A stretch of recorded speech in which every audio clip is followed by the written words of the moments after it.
Hello, I'm Tyler Rudek, Chief Investment Officer here at Boyum Wealth Architects. Over the past year, tariffs have dominated headlines and driven plenty of market uncertainty and volatility.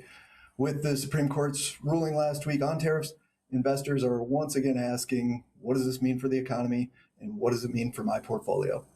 In this week's video, we'll share what happened and what the past year reminds us about staying invested during periods of policy uncertainty. So first up, we have government tariff revenue charted out here. Tariffs have generated historically high levels of revenue for the federal government. This helps explain why tariffs remain politically attractive regardless of legal challenges. Even if individual tariffs are temporary, they are likely to remain part of the policy toolkit.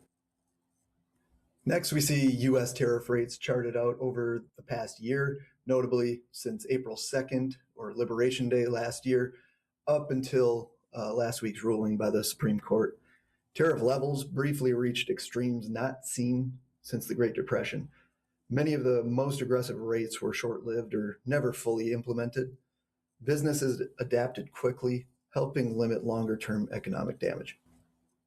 And finally, we have what's commonly known as the measles chart, where the red dots on the chart denote the intra-year drawdowns that we see in the S&P 500.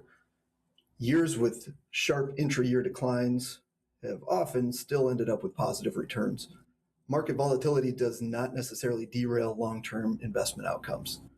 The past year reinforces the importance of staying invested during uncertainty.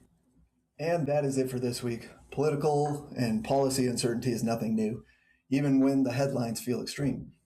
The past year shows that markets don't always follow the worst-case scenarios, and fundamentals still matter far more than short-term policy noise.